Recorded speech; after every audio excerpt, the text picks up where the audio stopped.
धन्यवाद सर. मी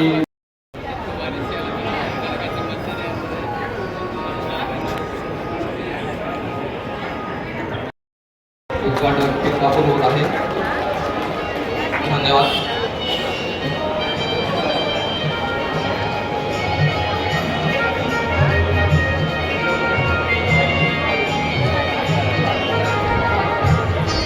कार्यक्रमाचं उद्घाटन त्या ठिकाणी पार पाडलेलं आहे. सर्वांना पुन्हा एकदा विनंती करतो की त्यांनी कृपया आपल्या जागेवरती बसून आशीर्वादाने त्याचबरोबर प्रकाशाने करतो. मी उपस्थित मान्यवरांना विनंती करतो की त्यांनी दीप प्रज्वलन करून या कार्यक्रमाची सुरुवात करायची आहे.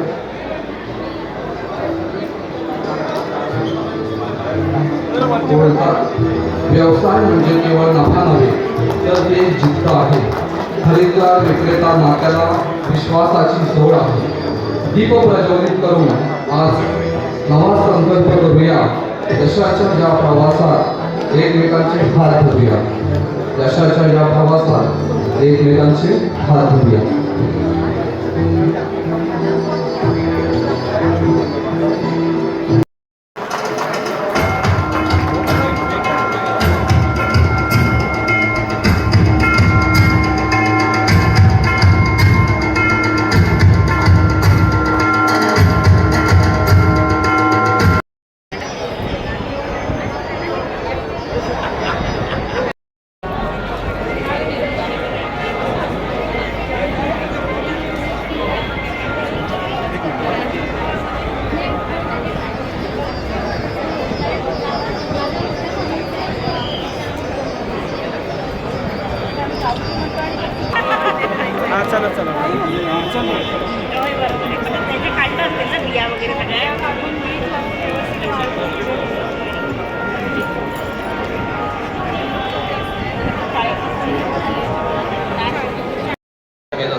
या संमेलनासाठी सर्व उपस्थित खरेदीदार विक्रेता यांचं पुन्हा एकदा मनपूर्वक स्वागत करतो.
आजच्या या संमेलनासाठी कार्यशाळेसाठी उपस्थित आंबा बागायतदार विक्रेते कोण असतील त्यांनी कृपया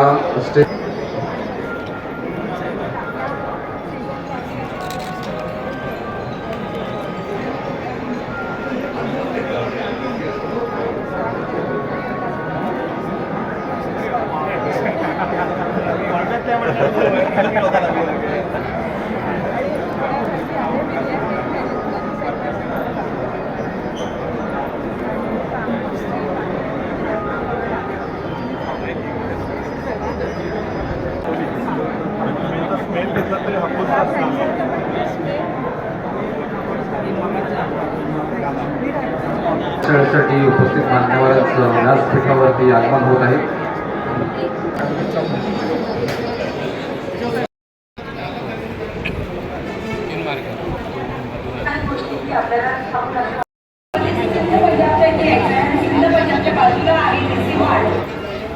देसी वाढ खूप आवडली आहे. देसी मार्टमध्ये या सगळ्यात कारण की ह्या सगळ्या गोष्टी दुबईमध्ये फार सहज नाही मिळत. मग ते असो अमूलचं श्रीखंड, चित्रांचं तूप किंवा नारळ ऑइल. निकम सरांसारखे किंवा मगाशी ते आपल्याला साहेब होते त्यांच्याकडून काही मला घेता येईल तर नक्कीच घ्या. याच्यावरती जर तुम्हाला काही गैरच पडत असेल तुम्हाला नंबर आहे सांगितलं तरी तुम्हाला कॉन्टॅक्टमध्ये चालेल. दुसरं असं की ह्याच्यामध्ये मी मसाले बघितले तर इतर ते मासे बनवण्यासाठी मिळतात ते कोकणी मसाले आपण ते म्हणतो जे नाही तर तो फणस स्टोअर कसा करणार आणि आपण 7 ते 8 महिने तो प्रोसेस कसा करणार, तर ही सिस्टीम समजून घेणं गरजेचं आहे. आणि त्याच्यामध्ये हे पॅक हाऊस हे फार महत्वाचं आहे.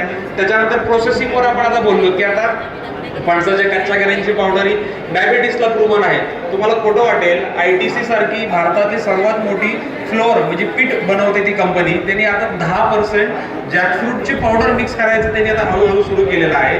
आणि त्यांना ही भविष्यामध्ये कमी पडणार आहे, कारण की आत्ताच्या घडीला फक्त आणि फक्त ते केरळमधनं त्याला म्हणाल तर ड्रायर लागतो, तुम्हाला थोडंफार क्लिनिंग युनिट लागतं, पल्वरायझर लागतो, प्रोसेसिंग पावडर करायला लागते आणि एक पॅकेजिंग युनिट लागतं. जसं फणसाच्या लागवडीबद्दल किंवा फणसाच्या अवेअरनेस क्रिएशन बद्दल आता गेले 10-12 वर्षामध्ये क्रांती घडली. इथून पुढचे 5 वर्ष 10 वर्ष झाल्या, आंबावर झाल्या, काजूवर झाले, ही पहिलीच फणसावरची आणि हे त्यांचं त्याच्यामध्ये म्हणजे खूप चांगला मोटिव्हेशन आपल्याला दिसतो. फणसाला जर तुम्ही बघाल की नुसतं साल आपण जे फेकून देतो, म्हणजे आपण कधी विचार नाही केला की त्याची मिल्क क्वांटिटी न वाढते पण मिल्क फॅट 2 ते 2.5 ते 3% न वाढतं, हे त्याचं मूल्यवर्धन आहे. म्हणजे तुम्ही समजून घ्या, आपण नारळाला कल्पवृक्ष म्हणते. आता आठवीवरती मी सांगतो की आपल्याला कोणीतरी सांगितलं की बदाम पाण्यात भिजत घाला, सकाळी तो सोला आणि दुसऱ्या दिवशी उठून खावा आणि त्याने आपली तेवढे आपल्या माणसाच्या 8वीमध्ये न्यूट्रिएंट्स आहे. म्हणूनच आपण सगळे एवढ्या वर्षापासून ते भाजूकी लावून करून ठेवायचे की राग लावून ठेवायचे आणि हे नवीन जनरेशनने आपण सगळे विसरून गेले. व्हॅल्यू ॲडिशन नुसतं फणस आता वटपौर्णिमा येईल जूनमध्ये, परत 5 रुपये 10 रुपये 20 रुपयाने येईल, मोठा 10-15 किलोमीटर कोकणापेक्षा सर्वात जास्त लागवड ही विदर्भात म्हणता झालेली. तुम्हाला ऐकायला आश्चर्य वाटेल, कारण की तिकडे फणस हा फक्त भाजीचा म्हणून खाल्ला जातो. फणस पिकला की फेकून दिला जातो. आताच्या घडीला जिथे 200-500-1000 झाडाच्या फणसाच्या बागा आहेत, तिथे विदर्भामध्ये मोठमोठे जे केटरर्स आहेत, तिथे लग्न मोठ्या प्रमाणात होतात, 5,000-10,000 लोकांचे. त्यांच्या बागेमध्ये येऊन फणस पर किलोने 20 रुपये किलो, 25 रुपये किलो, 30 रुपये किलो स्मार्ट पॅरासिलर इथं नवीन एक्सपर्ट करणारी कंपनी आहे. म्हणजे एखाद्या मूल्यवर्धित घटकामध्ये त्या केबी रिसोर्टला गेल्या 2022 आणि 23 मध्ये आम्ही फणसाची हिरवी पानं 1 टन आणि 5 टन त्याला दिली होती. त्याचा अर्ज काढून जर्मनीला एक्सपोर्ट झाला आणि जर्मनीवरून त्याच्यामध्ये R&D झाले. त्याच्यापासून कॅन्सर ट्रीटमेंटवरती त्या अर्जाचा वापर होतो असेल. आता तळलेले घरी माझे एज्युकेशन मार्फत आणि तळलेले घरी ते चांगल्या प्रतीच्या आपले शेतकरी बनवतात, ते आम्ही प्रोक्युअर करून त्याचं पॅकेजिंग करून आता गोव्याचं जे मोपाचं एअरपोर्ट आहे, गोव्याची प्रायव्हेट लिमिटेड कंपनी, ते एअरपोर्टमध्ये तळलेले घरी विकले जातात.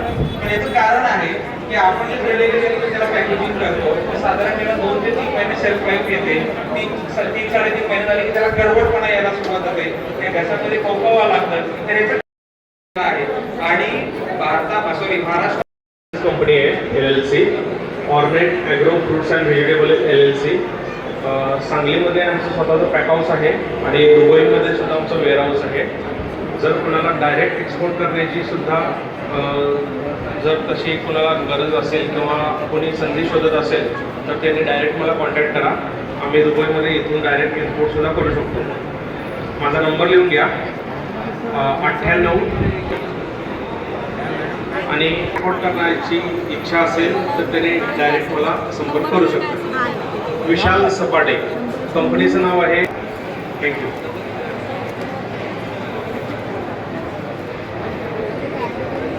आता प्रत्यक्ष खरेदीदार विक्रेता संमेलनास या ठिकाणी सुरुवात होत आहे.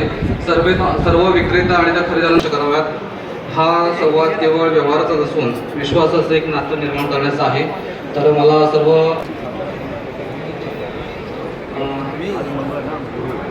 सर्व बाहेर समितीमधील आपले अधिकारी, सर्व सेलर समितीमधील अधिकारी, MOU समितीमधील अधिकाऱ्यांनी स्टेज कशी यायचं आहे, सर्व DRPने देखील यायचं आहे. बाहेर सेलर मीटला आपण सुरुवात करतोय. मी खरेदीदारांना विनंती करतो की प्रत्येकाने एक एक येऊन तुम्हाला कोणत्या पद्धतीचा कमोडिटीमध्ये रिक्वायरमेंट आहे याचं 1-2 मिनिटामध्ये इंट्रोडक्शन देऊन आपण बाहेर सेलिब्रेटला सुरुवात करू.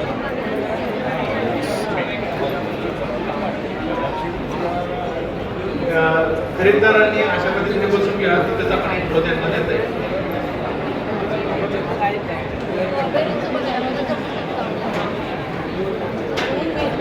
जे खरेदीदार आहेत त्यांनी बाहेरच्या बाजूने उभं राहायचं आहे, बसायचं आहे.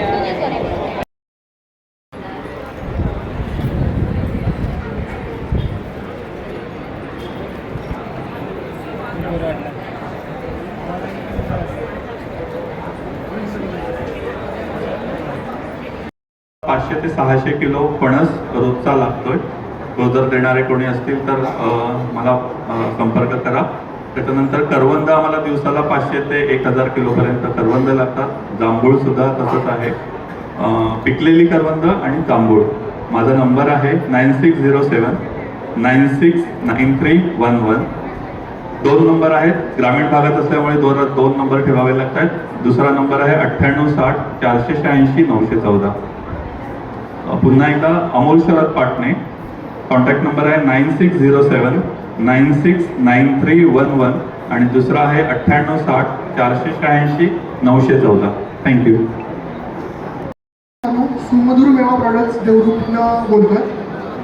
मला दरवर्षी जांभळाची खूप रिक्वायरमेंट असते. आमचे जामुन प्रॉडक्ट्स आहेत, जामुन चिप्स आणि जामुन सीड पावडर, त्याच्यामध्ये सुद्धा आम्ही काम करतो.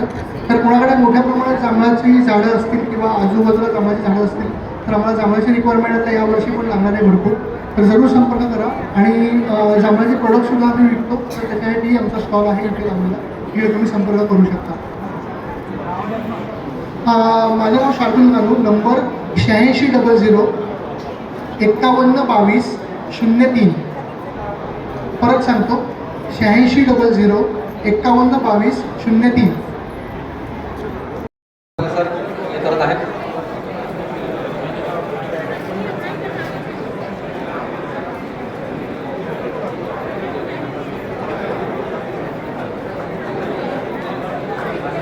यानंतर चिपळूण गिरडी तालुका चिपळूण. यानंतर रवींद्र मंचरे. आजच्या कार्यक्रमामध्ये मी आपल्या सर्वांचं स्वागत करतो.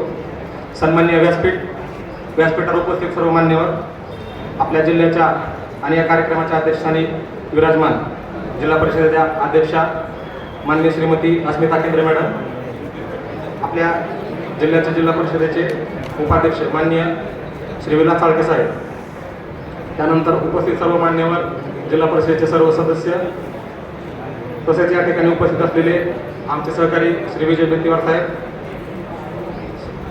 आपेडाच्या माध्यमातून उपस्थित असलेले सहाय्यक व्यवस्थापक श्री बामणे साहेब, गुरु आणि पत्रकार बंधू, आपल्या सर्वांचं मी आजच्या या खरेदीदार विक्रेता संमेलन आणि फणस प्रक्रिया कार्यशाळा 2026 या कार्यक्रमामध्ये पुन्हा एकदा स्वागत करतो. रत्नागिरी जिल्ह्यातील सर्व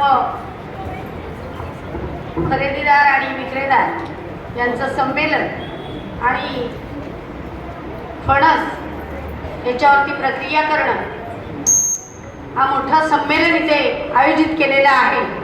आणि या प्रसंगी उपस्थित असलेले आपल्या रत्नागिरी जिल्ह्याचे जिल्हा परिषदेचे नवनिर्वाचित उपाध्यक्ष माझे सहकारी सन्माननीय चाळके साहेब, त्याचप्रमाणे इथे उपस्थित असलेले कृषी अधीक्षक सन्माननीय आमचे सदाफुले साहेब, कृषी उत्पन्न बाजार समितीचे सभापती सन्माननीय सुर्वे साहेब, त्याचप्रमाणे इथे उपस्थित असलेल्या माझ्या सर्व सहकारी जिल्हा परिषदेचे सर्व सन्माननीय सदस्य आणि सदस्य, पंचायत समितीचे सभापती, उपसभापती आणि सन्माननीय सदस्य, आदरणीय सन्माननीय व्यासपीठ आणि विशेषतः आपण इथे या जिल्ह्याच्या 9 तालुक्यातून आलेले सर्व फळ विक्रेते, प्रक्रिया करणारे आणि उत्पादक आणि इथे उपस्थित असलेले सर्व प्रशिक्षणार्थी की आपण आपल्याला आता पुन्हा प्रशिक्षण मिळणार आहे.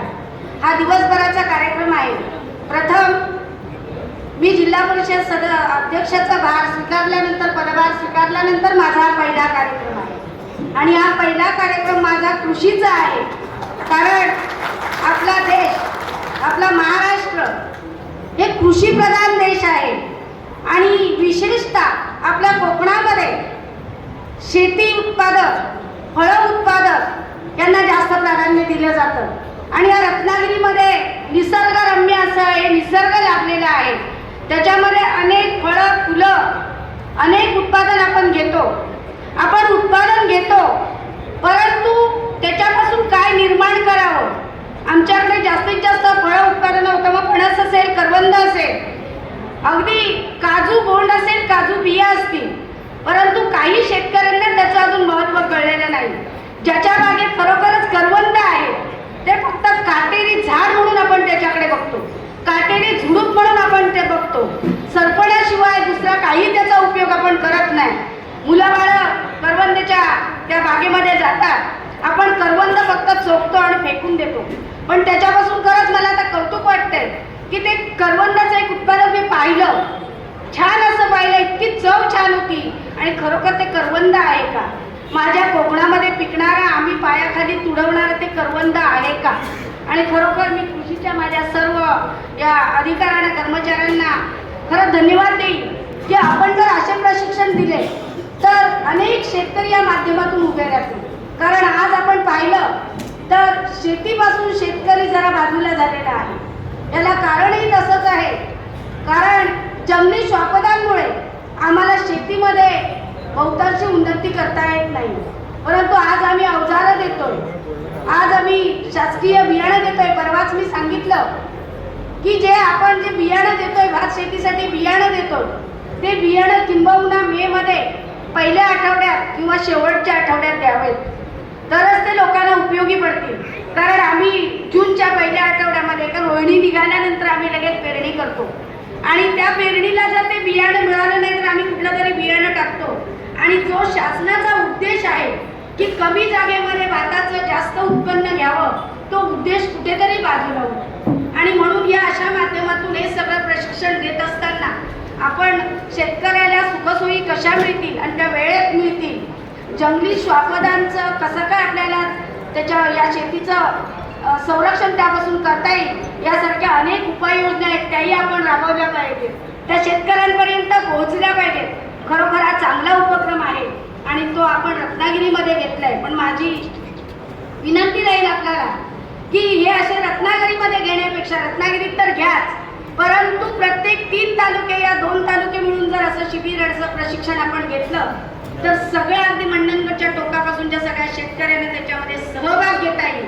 आणि तो सहभाग घेत असताना शासनाच्या योजना आणि जे फळ प्रक्रिया व कशा करायच्या फळांवरती याचं प्रशिक्षण हे माझ्या प्रत्येक शेतकऱ्याला मिळेल. कारण आज आपल्याकडे उद्योगधंदे नसल्या कारणानं आज लोक मुंबईकडे चाललेले आहेत, पुण्याकडे चाललेले आहेत आणि नोकरीशिवाय पर्याय नाही आहे. मग अशा छोट्या मोठ्या उद्योगातून जर माझा एखादा युवक युवती जर तयार झाली तर नक्कीच त्याच्यासाठी त्या युवकांचं सक्षमीकरण होईल, हे मी या माध्यमातून सांगू इच्छिते.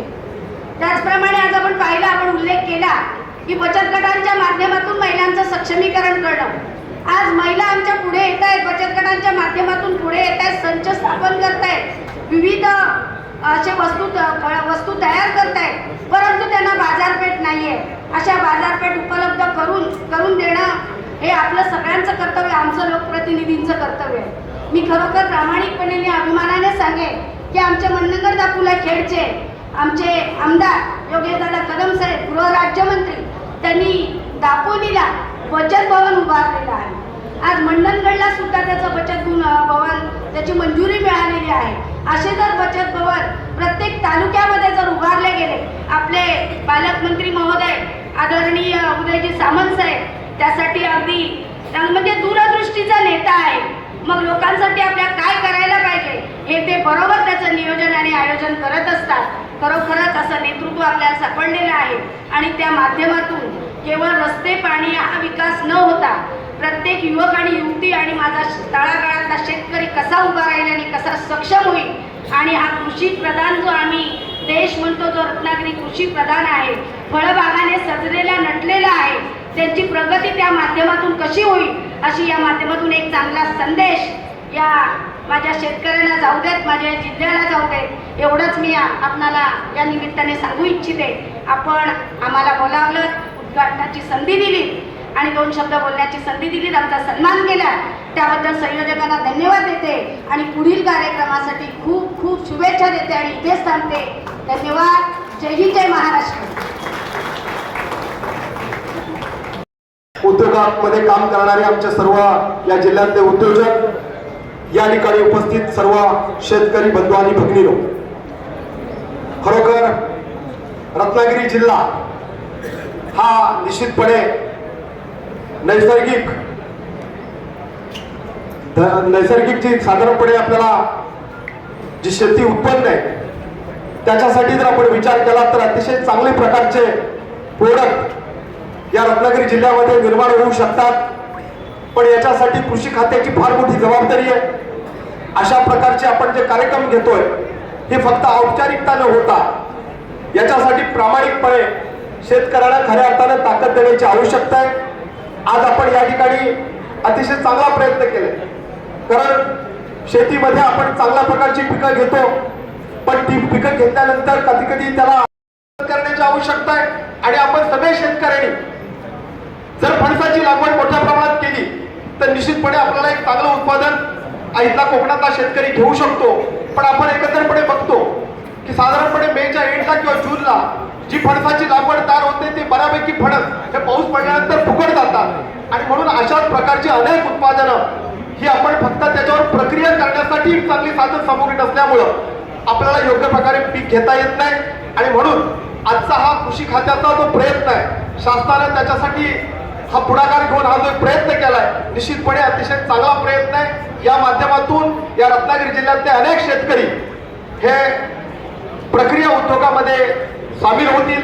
त्यांना खऱ्या अर्थानं शासनानं ताकद देण्याची आवश्यकता आहे, कृषी खात्यानं ताकद देण्याची आवश्यकता आहे. तरच इथला हा जो शेतकरी आहे हा खऱ्या अर्थानं चांगल्या प्रकारचं पीक घेऊ शकतो, चांगल्या प्रकारचं उत्पादन घेऊ शकतो. आणि म्हणून रत्नागिरी जिल्ह्यातल्या शेतकऱ्याला जर खऱ्या अर्थानं उभं करायचं असेल तर प्रक्रिया उद्योगाला चालना देणं आवश्यक आहे.